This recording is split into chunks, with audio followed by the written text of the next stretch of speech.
extremely important because you showed up, that you dealt with the delays and things that were unexpected in the course of the trial, and to hear that evidence, because without you being here, our democracy would be in trouble. This is what we're supposed to do. We're supposed to be able to do these kinds of things that relate to our personal matters, business, to citizens that are just like us. And y'all have given Mr. Jenkins an opportunity to have his case heard by citizens that are like him. And I'm very, very grateful eternally for what y'all done to hear that evidence and pay attention. I've noticed that y'all pay attention to everything. Thank y'all. The other thing I'd like to do is I'd like to thank the court. The court, as you have probably noticed, the world does not stop as we're in trial. And it really is the case that what the court has to do and Judge Holmes has to do and the staff has to do is they end up doing double duty. They are handling not only this trial, but they continue to have the other business of the court go on, and that is a drain. And so I'm very grateful that they gave us the time to present the evidence in this case. But the other thing I want to ask you is, to the extent that I have done something that's offended you, and it's possible that I have, I want to tell you that was never my intention. I'm only trying to present the evidence that I think is my client's side of this case. But to the extent that I've done something to offend you, I'm going to ask that you please hold it against me. Please don't hold it against my client. That's very important to me because all I try to do is present his side of this when I come to the courtroom, and I never intended to offend him. So I also believe that the 911 calls, and there were two, are extremely important evidence in this case. And I'm going to sort of set the stage for Mr. Jenkins' call. I'm going to describe what I think are important details from his call. And then I'm going to play his call because only Mr. Ricky Lane's call was played so far. So the important things that I think that you could take away from the 911 calls, when Mr. Jenkins calls, he calls at 9:35 a.m. and 11 seconds. And that is before Mr. Ricky Lane calls. And so he is the first one to call, and the first words out of his mouth detail that he is defending himself and that he, quote, had to use a firearm to defend himself to keep this man from running over me. Those are the words that are spoken on the audio. You have that as part of the evidence in the case. If you choose and you request, then you can take that information back and you could listen to those recordings. I think there is a lot of information in those recordings that you could use to decide this case. He was out there, Mr. Jenkins was out there cleaning his property, and he had been cleaning a gun. The gun was not loaded. He had been cleaning the gun, and he knew that the gun did not function. He is preparing to return it so that he could get some repair done by the manufacturer. He says that if the gun is not loaded on the initial call, he mentions the gun, the very first few words out of his mouth from a safety perspective. If you're calling law enforcement, that's the proper thing to do. Whenever they ask him anything, he is cooperative. He tries to do his best to provide the information. When they instruct him to do certain things with respect to the gun, he is cooperative. He follows the instructions, and he is calm. He is calm, and he maintains his composure during the entire 911 call. The claim that Ricky Lane is making in this case is that Elgin Jenkins was running at him, chasing him with a gun. As you listen to Mr. Jenkins on the 911 call, if that was the case, and Mr. Jenkins is calling first, you're going to hear him out of breath. You do not hear that. You hear that Mr. Jenkins is calm and he's collected as he talks. And ultimately you can contrast that as you listen to Mr. Jenkins' call with what you just heard from Ricky Lane. Ricky Lane refuses to answer questions. He calls, then he hangs up. And then you hear two attempts on that audio where they try to call back to Ricky Lane, and Ricky Lane does not answer. And an extended period of time transpires there. An extended period of time where he is, according to Joel Bronson, his testimony, he is going pretty fast on dirt. Those were his words. That was the testimony of Joel Bronson, among other things. So Ricky Lane is asked also in this call, where are you located, right? You want to try to identify where he is. And whenever he answers that, he says, now I'm at Luck in the Bucket. And that indicates that he'd really been somewhere else before. When he's asked again, well, I mean, did this man, are you telling me this man came over onto your property and that he then confronted you with a gun on your property? That's not what Ricky Lane says happens. He says, Mr. Jenkins must have been upset because he's on this state easement property, right? And look, this gets confusing. This gets a little confusing, but your instructions are actually not that confusing. Your instructions in this case are to consider whether a person has a right to be present at the location where the force is used. So you don't have to resolve all these questions about, whatever the prosecution might suggest to you is the question about where this occurred. If it occurs in the easement, and if Mr. Lejay's testimony and Officer Broussard's testimony is that Mr. Jenkins would have a right to be there too, you don't actually have to have Mr. Jenkins be all the way on his property to decide this case. Nevertheless, we do not concede that he was anywhere else. Mr. Jenkins was on his land. He was on his land, and the indications and the tether points or the anchor points that you have that are factual that you can look to there are: where was his truck? Where was his dog? Where was the gun when they went to retrieve it? And on that video that we just saw, where is he looking back and pointing to, right? He's looking back and he's pointing to that tree where everybody in the case has recognized that that's where he works. He works in and around that area, and he knows, and everybody knows, that that is on his property. So with the stage set for that, I'm going to now try to play Mr. Jenkins' recording for you.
No, but I did, I was 365, let's go, we can make them, I just said, the people, I put, I did, you get on the different,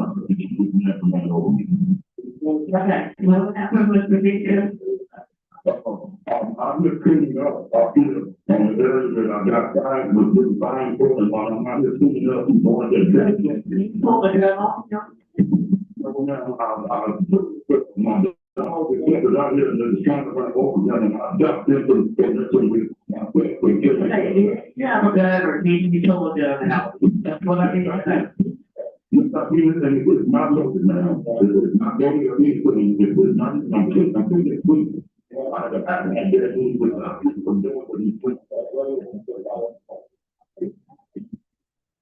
Okay, right there, right now. Right now, putting up here, right now, where the whole thing went out, man. Hey, Brown.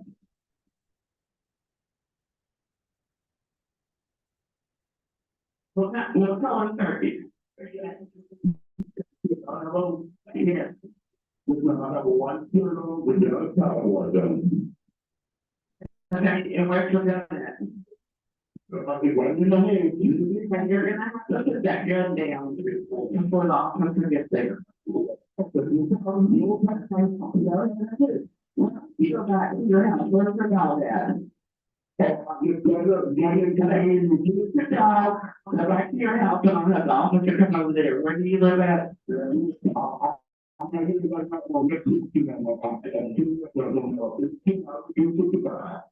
Three p.m. 4 p.m. Okay, we'll go ahead and go to your house. Come up, we'll come meet with you, okay?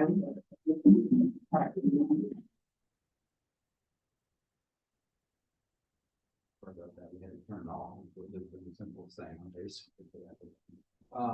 All right, so, with that said, I'm going to turn to some of the instructions that you get in the case. All right. The instructions you get in the case are to presume, as you hear this evidence, that Mr. Jenkins is innocent.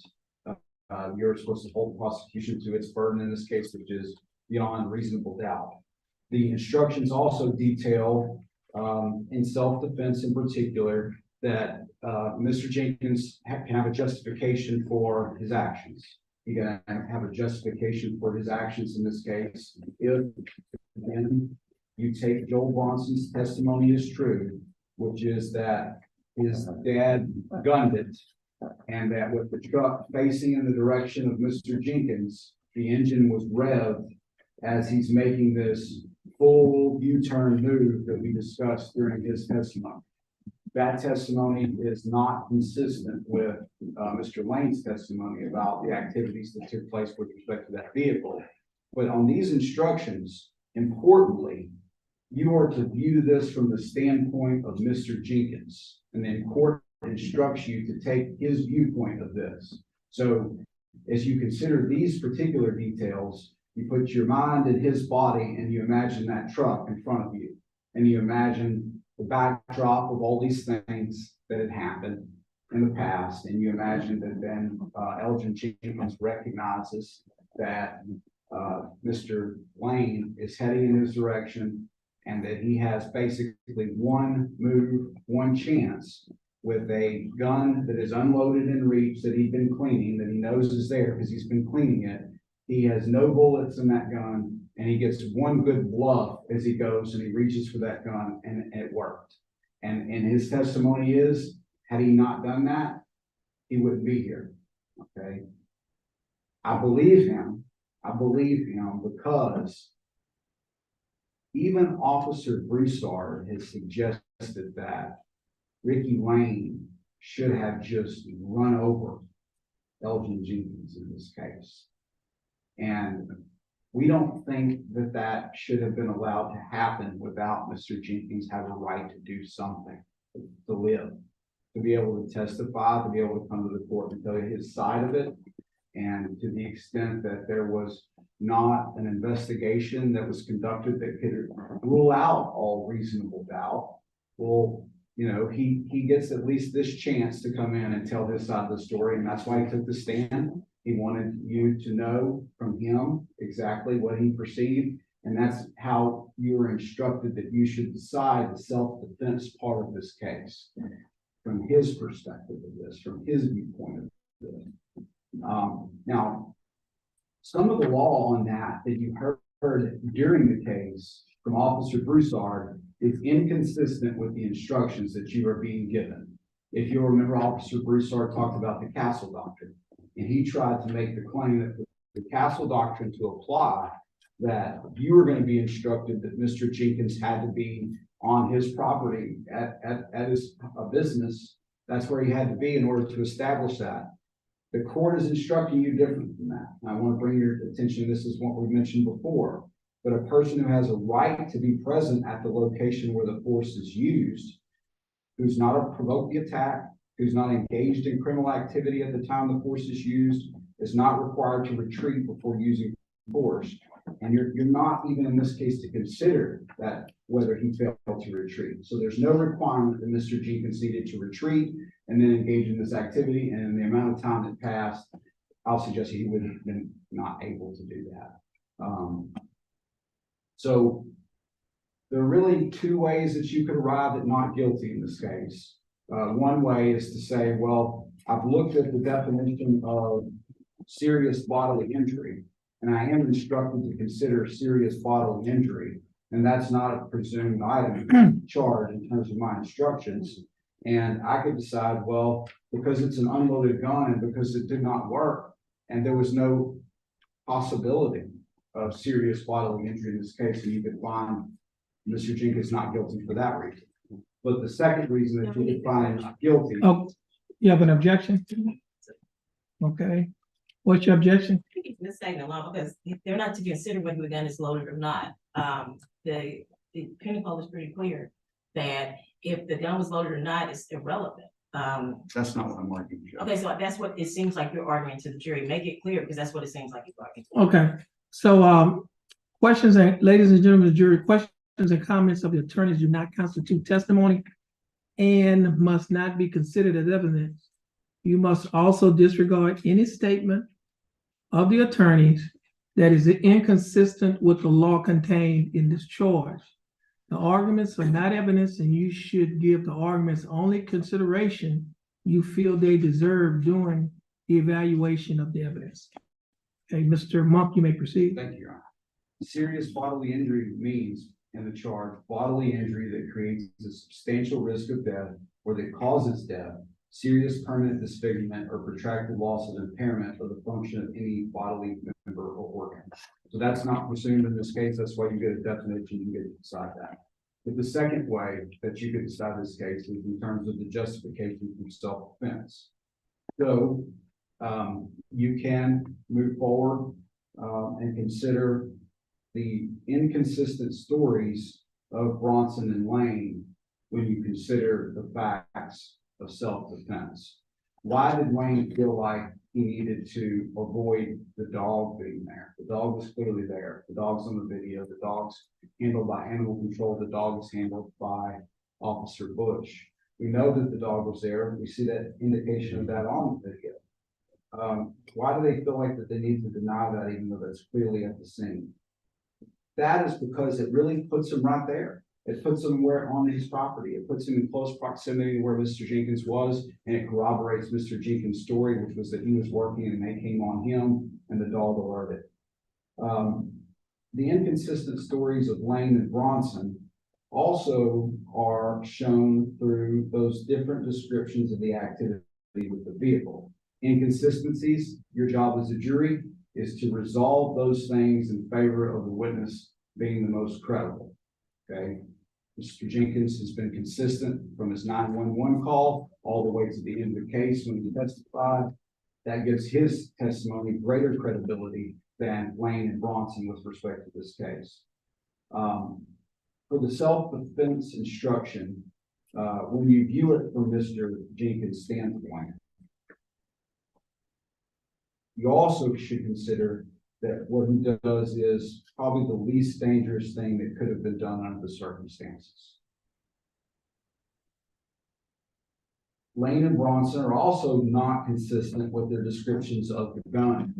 Okay, they give different descriptions, and if you just saw their videotape comments about that. At one point, it's a .22. Hard to see how they would know the caliber, right?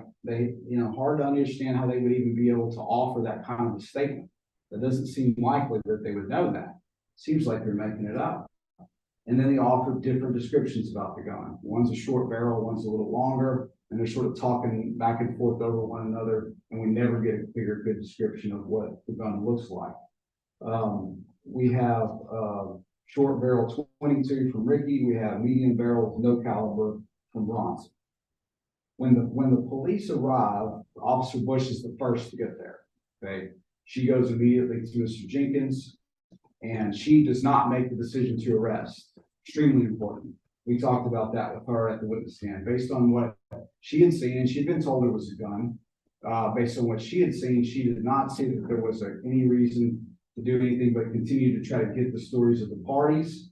And importantly, one of the things that she says she wishes she'd have been able to do was to be able to go over and talk with Mr. Lane.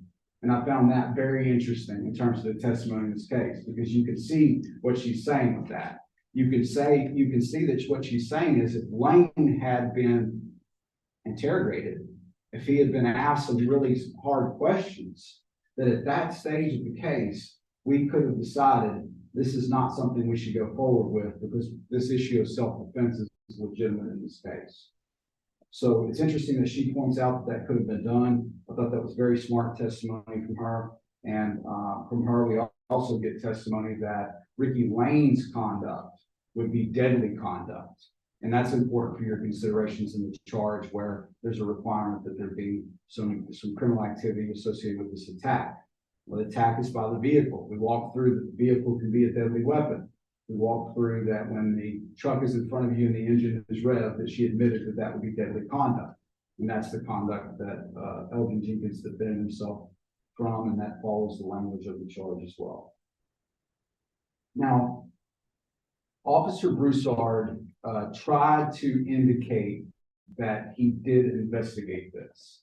He tried to testify that he had looked for tire tracks. But then when I asked him, well, are we going to see that on the video?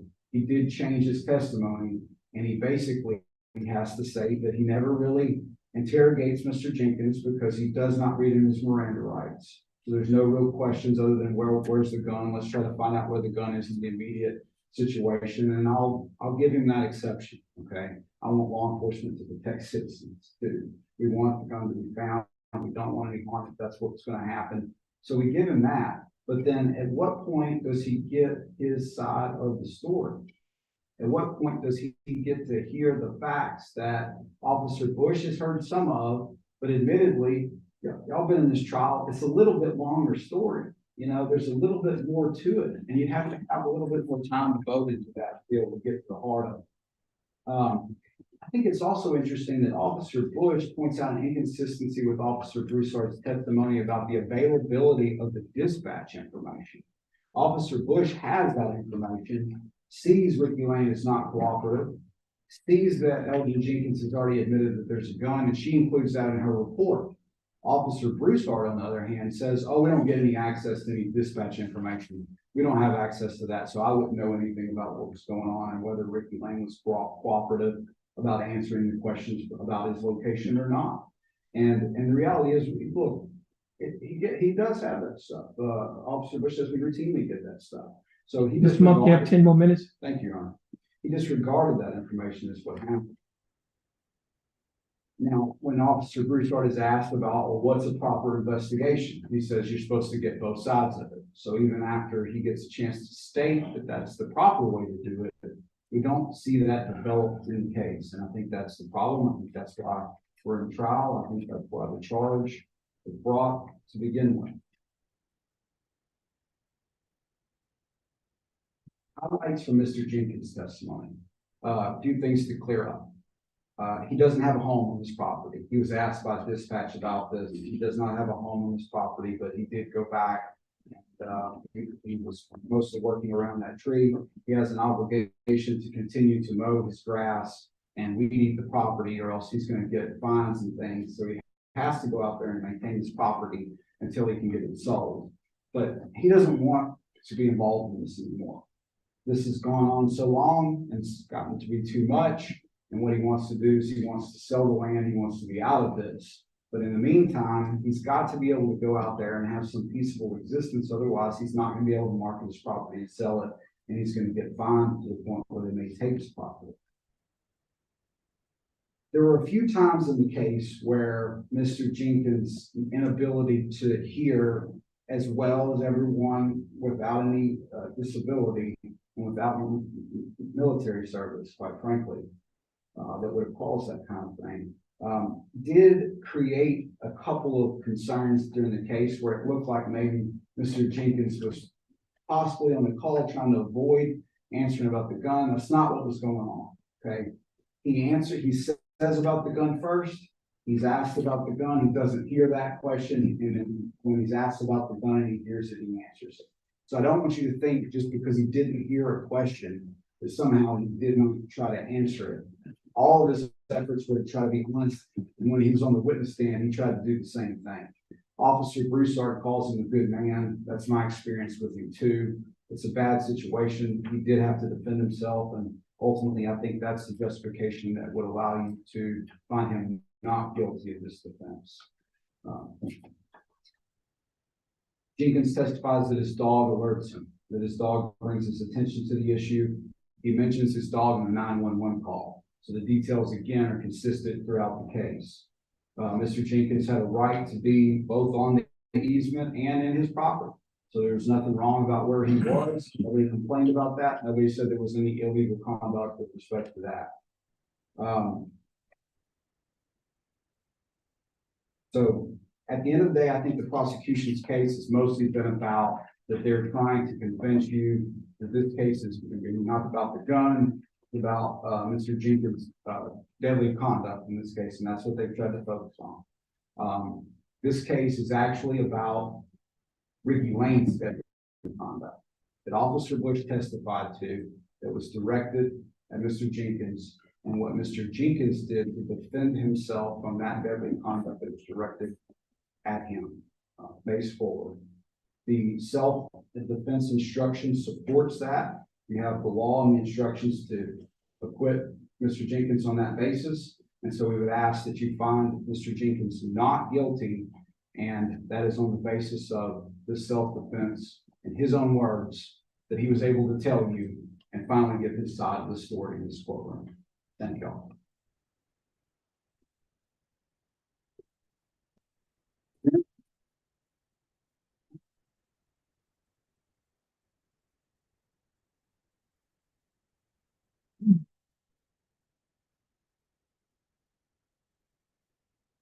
Where you have 13 minutes left? A few final points. Now, the defense counsel just stated that Ricky Lane was driving, and Ricky Lane was in his vehicle driving, of course, trying to get away from Elgin Jenkins. The defense counsel says that Elgin Jenkins called 911. He wasn't out of breath. He was calm. Okay, Ricky Lane, for one, didn't pick up the phone a couple of times, but I don't know how many people would be able to pick up the phone if someone has a gun pointed at them. Their main objective is either to run over that person or get away. His objective was to get away. So he didn't pick up the phone a couple of times when 911 called back, but when he felt like he was in the safe location, he far enough away, he picked up the phone. Two, he never said that the guy ran a marathon after him. He said that, okay, he was in front of him with the gun, and then he came back and looked back around and tried to, I'm not even ashamed. I'm not out of breath, and I'm still just talking along. He just said he ran after him. He could have ran a few steps. He didn't say he ran down the street after him. He just said he ran after the vehicle. Think about it. Keep everything in perspective, okay? Now, I'm going to play the first part of the conversation. It's not very long, it's brief. Again, where Elgin Jenkins is giving his side. Okay,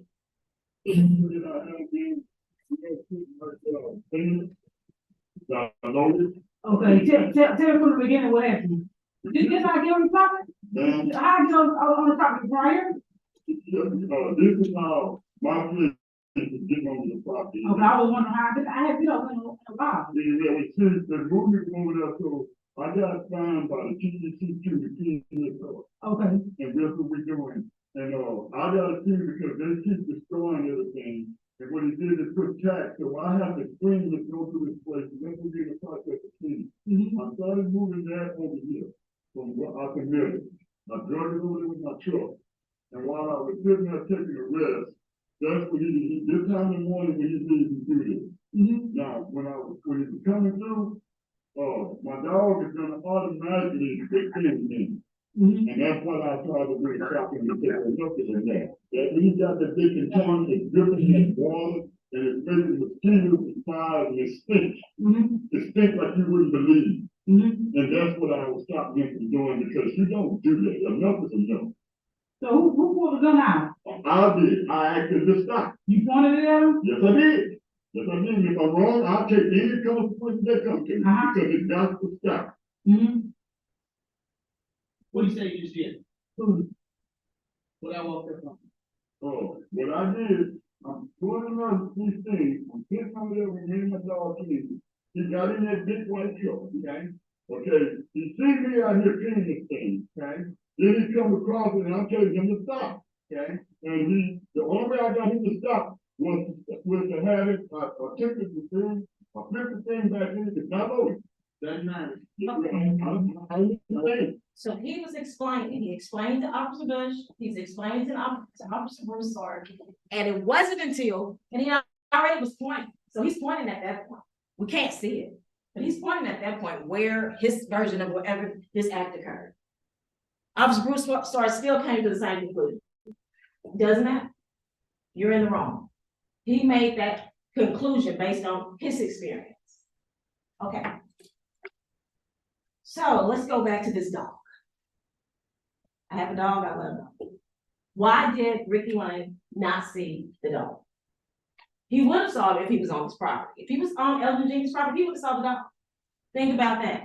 You're not gonna see a dog if the dog is tied to a truck owned by Elgin Jenkins on his property. He was never there to see the dog. He was always on state lane. He didn't see the dog because the dog was not with Elgin Jenkins. Elgin Jenkins ran in front of the vehicle on state property. That's why he didn't see the dog. Okay. Call your attention to the 911 call with Mr. Jenkins. He says on the 911 call, no, at first, I didn't pull a gun out. Then he changes it when the 911 operator says, I need you to tell me, pull a gun out. Yeah, I pulled one out, but it's not working. Inconsistency. Also, he claims to be next door. Well, next door is not where he lived, or he didn't live there anyway, but that wasn't his property. So where was next door? State property, where were you at? We weren't on your property.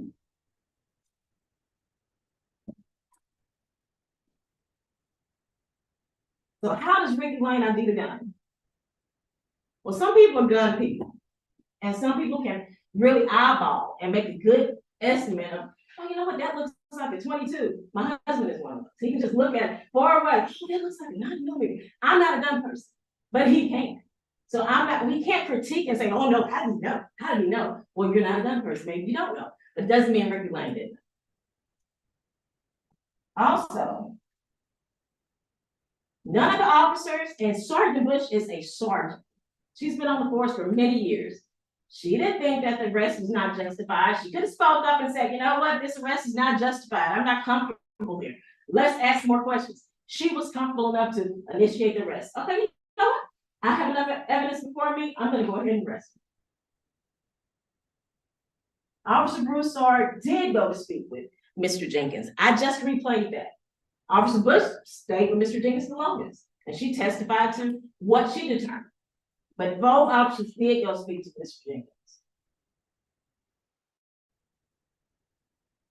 Now, Ricky Lane claims that there's many times Elgin Jenkins claims that Ricky Lane has harassed officers many times. However, no officer has initiated any charge against Ricky Lane. None. There's nothing. The last few slides, please.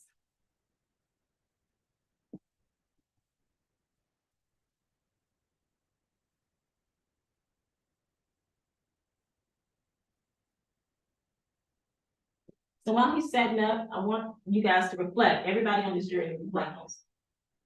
Jefferson County, as small as this county is, we're the #1 county per capita in Texas for violent crimes. Violent crimes. We beat out Harris County, Harris County is Houston, Baxter, Bexar County.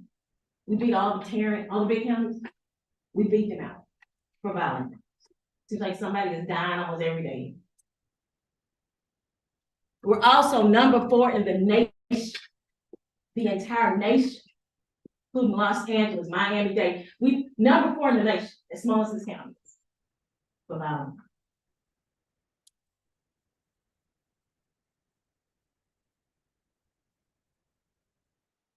People always say someone should do something about the crime problem, especially if you're a district attorney. ADA, how should do something about the crime problem? And I have a response. Our community will be as safe as you want it to be. Because we're dependent on you to do something about it. I can only do so much without help.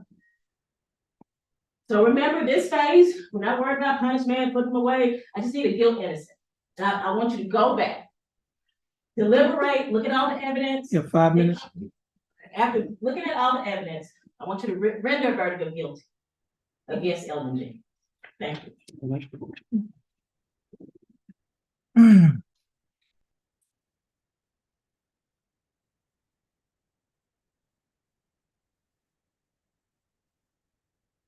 Okay. Ladies and gentlemen of the jury, at this time, all the evidence, the court's charge, and the closing arguments of counsel are before you. I'm going to hand to the bailiff the charge together with a verdict form. This will be left with you in the jury deliberation room. Once all members of your jury are present and assembled in the jury room, the case is formally submitted to you, and you may begin your deliberation. Please step down from the jury box and accompany the bailiff into the jury room.